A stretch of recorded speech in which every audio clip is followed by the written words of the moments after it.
Hi BookTube, it's Amy, and of course it's time for another Friday Reads. So this week I read 2 books, and I started and got partly through 2 other books. The first one I read is one that I picked up on Saturday. I had seen that Tan France from Queer Eye, he's the fashion guru on the show who helps the candidates or participants or whoever you want to call them. He helps them pick out new clothes and adjust their sense of style. Tan France wrote a memoir called Naturally Tan, and in this one he talks about growing up in the United Kingdom and about starting his own fashion business, about realizing that he was gay, and about, of course, how he came to be on Queer Eye. And overall, I really enjoyed this one. It was a good read, although I do have to say the structure seemed a bit off. It was one of those books where he's kind of jumping from one subject to the next, and there's not really a logical flow to it. Now, that's not to say that that's a bad thing necessarily. It's just not what I expect from a memoir. And I would suspect that he wrote this entirely himself, and there probably wasn't a ghostwriter in the background, given that structure and given the fact that there's no literary flair to it, so to speak. It seems very much his voice, very honest, very raw in that sense. In fact, there were a couple of moments in this book where I had to reread a sentence and adjust the way I was interpreting it so that I was hearing it in my mind in his voice for it to make sense and for me to get, the sarcasm or the joke in it. Because it wasn't readily apparent, reading in my own voice in my head. So I read that one and liked it. And then I finished reading last weekend Romantic Outlaws, The Extraordinary Lives of Mary Wollstonecraft and Mary Shelley. So Mary Shelley was, of course, Wollstonecraft's daughter, and they both lived very unconventional lives for the time. Both, took off and lived with men who they weren't married to. Both decided to, make a career out of writing and to publish. Mary Wollstonecraft took more of a serious tone to things. She was very concerned with the education of women, whereas Mary Shelley, of course, wrote Frankenstein, but she wrote a number of other novels and pieces of work as well that are less well known and that I had never heard of until I picked this up. For me, the story of Mary Wollstonecraft was interesting, but the story of Mary Shelley was, almost like a soap opera. Because Mary Shelley, she of course grew up without her mother because her mother died in childbirth. But Mary Shelley, at the age of 15 or 16, met Percy Shelley, who was already married at the time to a woman named Harriet, and she fell in love with him, and he convinced her and her sister too to run away with him. And so they were cut off from their own family, from their own father, and essentially cut off and ostracized from society. And they spent some time, bouncing around Europe, spending time in Italy, and just doing a lot of writing and scraping by. And although, the author talks about how difficult it was for them financially, and how difficult it was for Mary Wollstonecraft financially as well, but I can't feel, too sympathetic towards them, because even despite, their financial difficulties, in the next couple of lines, the author will say, and then they hired a maid, and then they hired a servant, and I'm like, well, you can't be too hard up if you're still managing to afford a servant or two, even in this time period. But overall, it was just fascinating to read about both women, and of course about Shelley and Byron, who play a significant role in this joint biography as well. So then I started reading on the beach on Monday a book that I showed in, an impromptu video I filmed a couple of days ago, and that is J.M. Barrie's My Lady Nicotine. And I've actually finished that portion of the book, and I've realized that there is a second work enclosed in here called Margaret Ogilvy, which is his mother, I think. It's dedicated to his sister, and I'm not sure. I'm assuming Margaret Ogilvy was actually J.M. Barrie's mother, because he calls the work Margaret Ogilvy by her son, J.M. Barrie. And then he goes ahead and dedicates it to his sister, Jane Ann. I like the first chapter quite a bit, or the first essay. He talks about how my mother got her soft face, that's what it's called. And she got her soft face from sadness over the death of his older brother and her first son.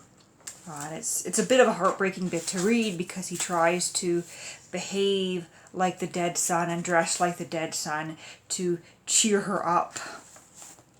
And I'm just about to start chapter 2 here. So I'll continue on with that this weekend. And then on Wednesday, long story short, this is quite a heavy book. And I didn't have space in my bag on Wednesday when I went to work to put such a large and heavy book in. So I threw this significantly smaller paperback into my purse and started reading that. And that is Charmed Circle, Gertrude Stein and Company by James R. Mello. And this is a biographical work of Gertrude Stein, but also, an historical work about her time in Paris, I guess, and about the people who surrounded her and the role she had within the art movement. I'm going to be honest, I don't know much about her, so this is like a starter book for me. I've just, heard her name a lot, and I know she is a published author, and I believe she's written novels. And plus, it piques my interest that the front says that Hemingway, Fitzgerald, Picasso, and Susanna Matisse and others show up in this work. And I've got a great new bookmark in here that I got at Canada's National Gallery yesterday. I went for the Gauguin exhibit and also went into the gift shop there. And this is a painting that I did see in the museum as well. It's by Parasceva Clark, 1933 oil on canvas.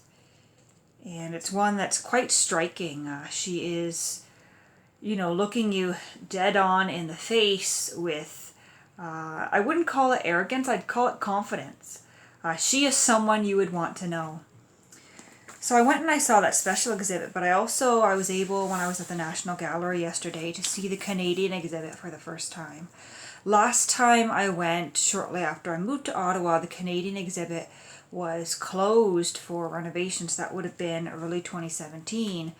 And so I didn't get to see any of the Tom Thompson or the Group of Seven.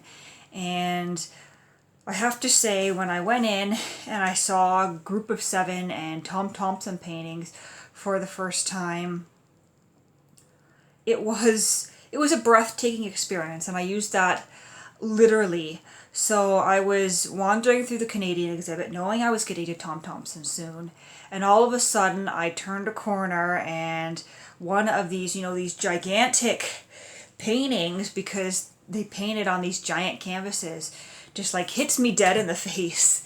And I just stopped and I stared, and I got, like this giddy feeling of excitement, which is not something I've ever gotten from seeing a painting before.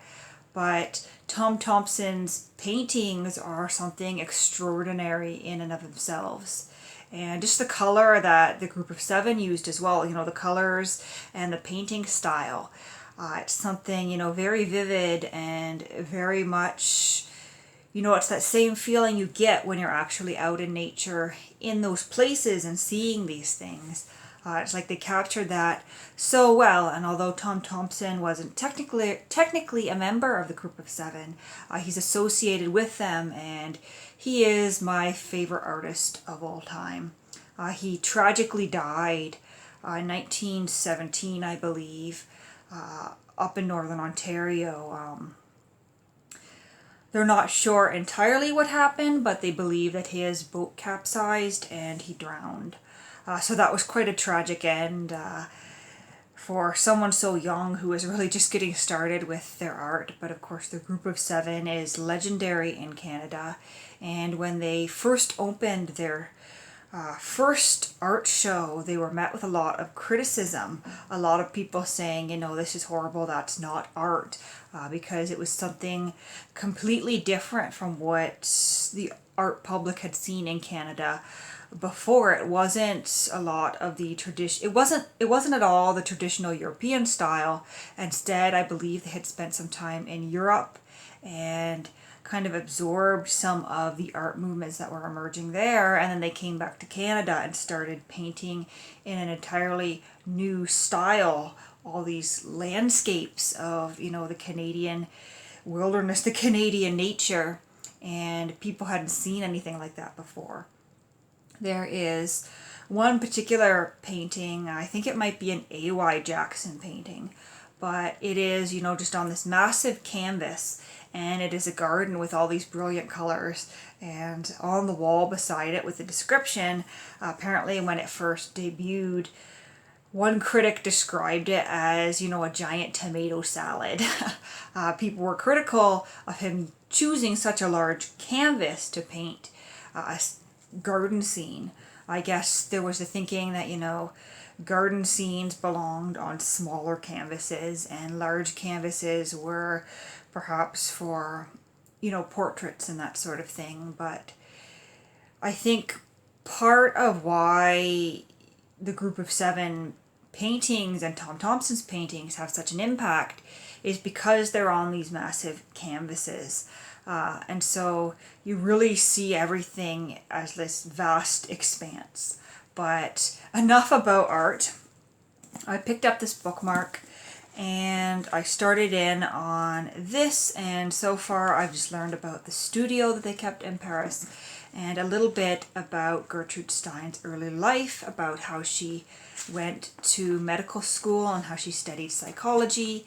I'm about 70 pages in, and she has just dropped out of school, and her brother Leo is just setting up in Paris, and I believe she'll be joining him soon in the whole swing of things.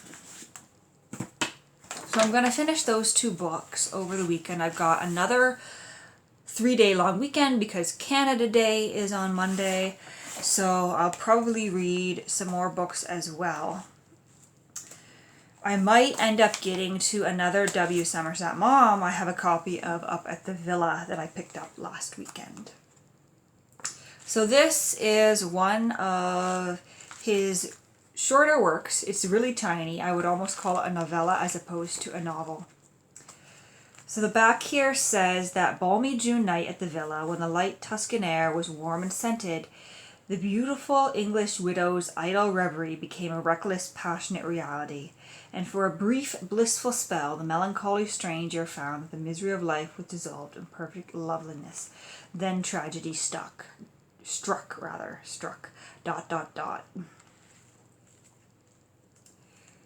I'm hoping this is a good one.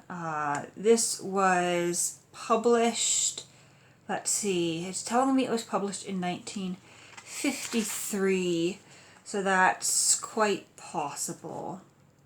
So that would make this certainly one of his later works, considering that he died in 1965. And I might also read Lisa of Lambeth. This one has quite a colorful cover here. So it says on the back here, into the East End of the 90s came a young medical student. From this experience of life that was hard, unpredictable, and sordid, emerged one of the greatest novelists of this century, and this is his first novel, the story of strong-willed Lisa, who overstepped the conventions of her world. So it doesn't tell me really much about the book, but it tells me a little bit about him. And someone, this is a used book, obviously, someone left their Basil bookmark in here, so free bookmark from me. You know, I'm just sitting here and I'm thinking I was talking about the group of 7, and I did pick up a few things from the gift shop.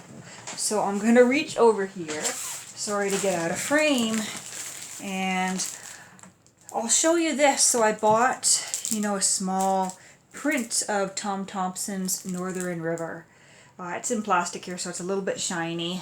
And I have to say it's a lot more impressive when it's significantly larger and you're seeing it in person and you can see all the brush strokes. But this is, you know, one of my favorites by him. And this is let's see. Does it tell me where it was? This is probably in Algonquin Park because they did a lot of their painting in Algonquin Park.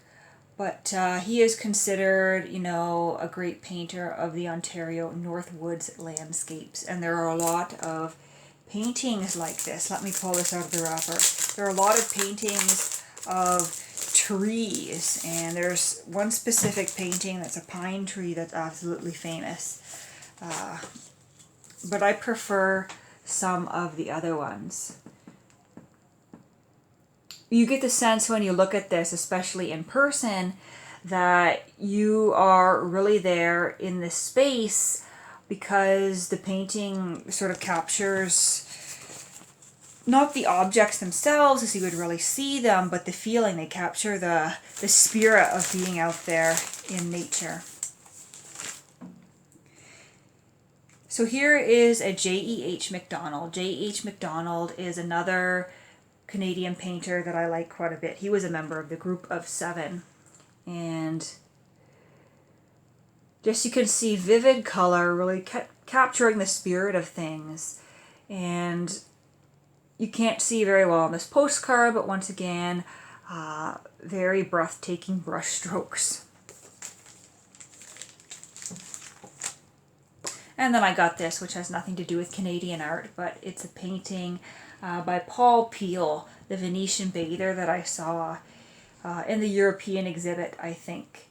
And it caught my eye, and so when I saw this postcard in the gift shop, I thought I'd pick it up as well. There were some other paintings I really liked, but they didn't have any postcards or prints in the gift shop. My favorite group of 7, one of the ones with one of the pine trees, I call them Tom Thompson trees. If you know Tom Thompson, you'll know what I mean. Those pine trees with kind of the wavy branches. Sometimes you see, here in southern Ontario, you see pine trees by the side of the highway, and you look at them and say, that looks like a Tom Thompson tree. But the reproductions they had of that weren't anywhere near as vivid, or they didn't capture nearly as much detail as I would have wanted, having just seen that painting up close in the exhibit. So that's what I was up to yesterday and earlier this week, and I'm headed into another 3-day-long weekend, 2 3-day-long weekends in a row. This past Monday was Saint Jean-Baptiste Day, which is a holiday in Quebec where I work, and this coming Monday is Canada Day, which is of course a holiday in all of Canada. Unfortunately, working in Quebec, I don't get the civic holiday that Ontario gets the first weekend of August, but I guess I'll just have to suffer through the month of August with no holidays.